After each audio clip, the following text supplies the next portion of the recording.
sampai sekarang saya mengenal beliau, karena itu cukup tahu dan mengikuti badai kontroversi yang terus ditimbulkan oleh pemikiran Kiai Said.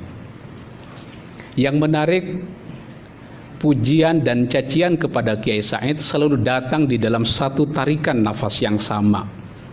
Ada pujian dan ada cacian. Sebagian santri-santri muda bertanya pada saya, gimana nyikapi Kiai Said? Di satu sisi ada yang memuji, pada sisi yang lain juga ada yang mencaci. Maka saya bilang, idza ikhtalafan nasu baina qadihin wa madihin fa'lam annaka tatakallamu an syakhsin 'azim. Jika manusia berselisih antara yang mencaci dan yang memuji, maka ketahuilah bahwa Anda sedang berbicara tentang tokoh besar, Kiai Said Agil Sirot. Suatu waktu Abdurrahman bin Auf bertanya kepada Abu Bakar As-Siddiq mengenai kontroversi Umar bin Khattab. Karena Umar bin Khattab di samping ada yang memuji, tidak sedikit juga yang mencaci.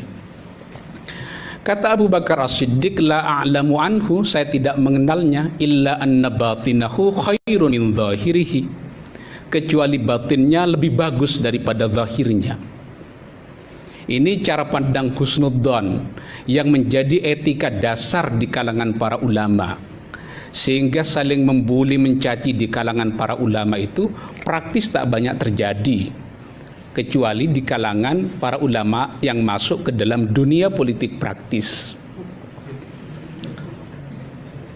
Dan akhirnya karena Kiai Said biasa dicaci dan dipuji, maka ketika cacian dan makian itu datang kepada saya, juga kepada Mas Ulil, saya mengambil inspirasi banyak dari orang-orang seperti Kiai Said.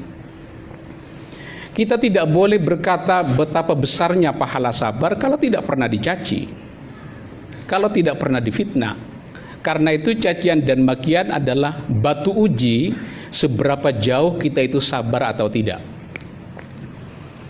Hanya bedanya Kiai Said dengan saya dan Mas Ulil, Kiai Said tidak langsung terjun bertarung melalui media sosial.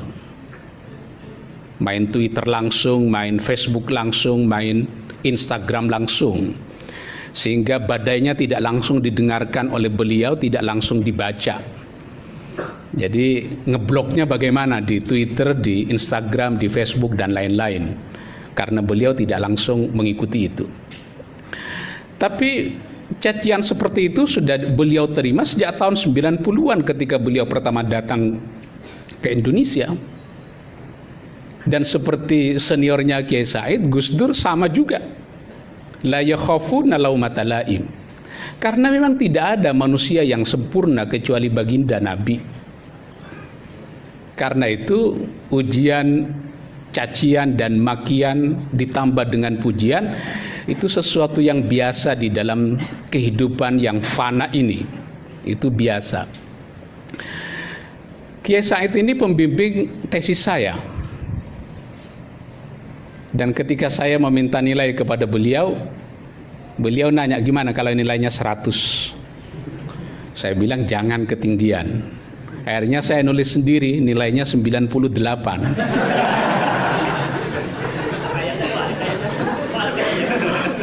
Lalu saya bawa dari UIN untuk dinilai, akhirnya saya sendiri yang disuruh menilai.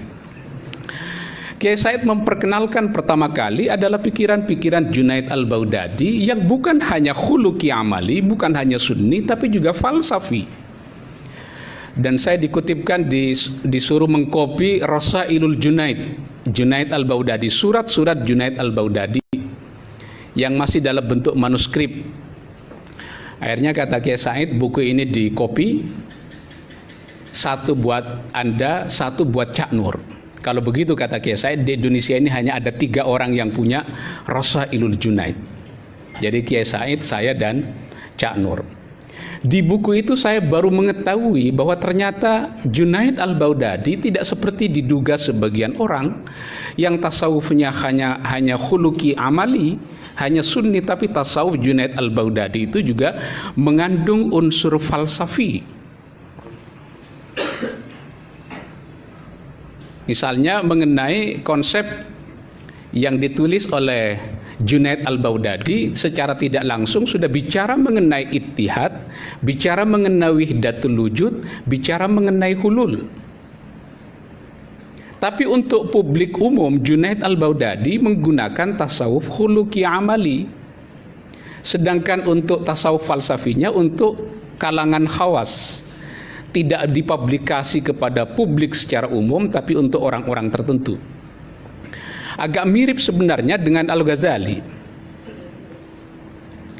Ketika Al-Ghazali ditanya, ini kok beda pendapatnya antara tasawuf yang untuk publik umum dengan tasawuf untuk kalangan santrinya yang terbatas.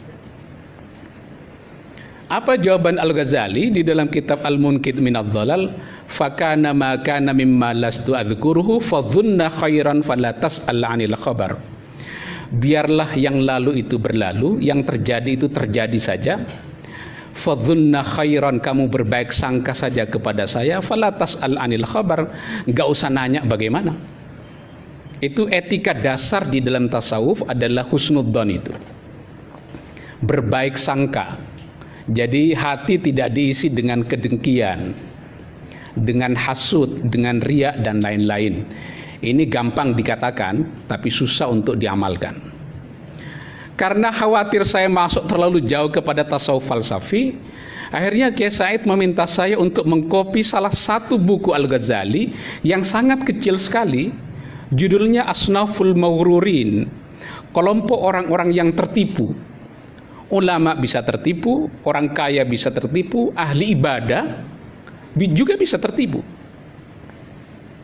Tapi setelah saya baca Asnaful Mawrurin, Kiai Said meminta lagi mengkopi sebuah buku kecil yang ditulis oleh Muhyiddin Ibnu Arabi, judulnya Ar-Risalah Al-Wujudiyah ala Syarhi Man Arafa Nafsa Faqad Arafa Rabbah. Di situ di dalam kitab itu mengagetkan sekali.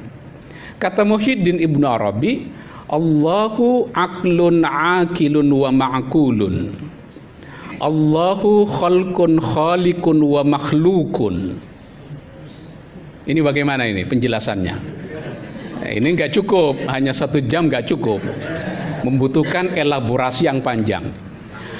Karena itu saya berguru kepada banyak orang, tapi selalu tertarik balik kepada ilmunya Kiai Said. Nakil fuadaka haitsu syi'ta liman hawa mal hubbu illa lil habibil awwali. Silahkan kamu memindahkan cintanya kepada berbagai jenis orang, mal hubbu illa lil habibil awwali, tetap saja cinta yang pertama itu yang abadi.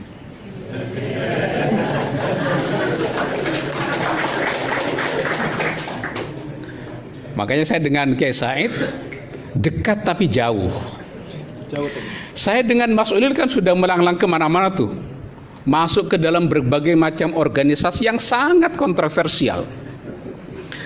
Tapi kata pepatah Arab, kam min manzilin fil ardi ya'laful fata wa haninuhu abadan li awwali manzili.